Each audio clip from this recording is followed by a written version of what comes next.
Mesdames, Messieurs, nous assistons ici à la signature et à l'ouverture officielle de la 43e Foire du Livre de Bruxelles.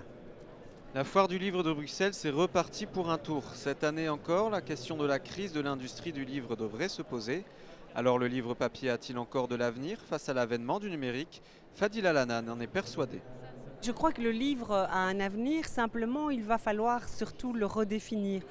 Parce qu'aujourd'hui, on a une consommation qui est nouvelle, on utilise le livre numérique, on a les tablettes, on a les ordinateurs.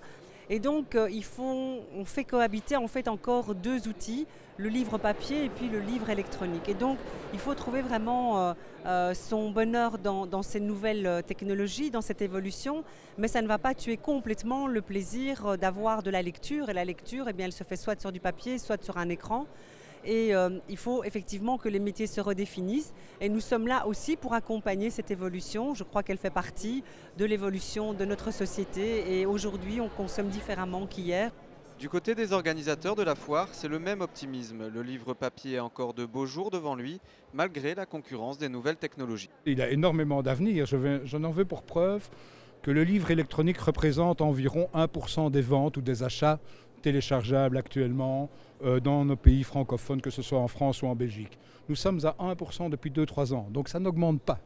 Dans les pays anglo-saxons, nous sommes de l'ordre entre 10 et 15% de livres téléchargés. Et ce chiffre n'augmente pas, ce qui veut dire qu'il y a évidemment encore beaucoup d'avenir pour le livre papier. Et pourquoi ? Parce que rien n'est plus agréable quand on lit d'avoir un papier en main, de sentir le papier, de sentir la colle, de sentir l'encre, de sentir la couverture. Je crois que la lecture, c'est également un plaisir sensuel. C'est également le goûter et le toucher. Ce qu'on n'a évidemment pas avec une tablette, c'est particulièrement froid. Pour certains, ces nouvelles technologies qui permettent une consommation rapide de l'information concurrencent fortement le livre papier. Pour Marc Lévy, elle représente même une menace pour le secteur. Ce qui met en danger aujourd'hui le livre, c'est que la lecture demande du temps, elle demande de la concentration. Et aujourd'hui, le lecteur est extrêmement sollicité par d'autres sources de distraction. Dans des pays, par exemple, j'étais il y a 2 ans au Vietnam, tout le monde lit. Parce que l'image, entre guillemets, la vidéo, n'a pas encore, je dirais, contaminé tout le monde.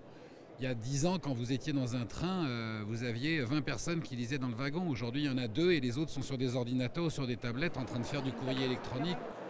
Avenir ou pas du livre papier, les portes de la foire de Bruxelles ouvriront ce jeudi 7 mars et se refermeront le lundi 11 mars. Quelques 70 000 visiteurs sont attendus. Plus de 1300 maisons d'édition et 1000 auteurs seront présents pour accueillir le public. 3, 2, 1, 0, la foire du livre, c'est parti.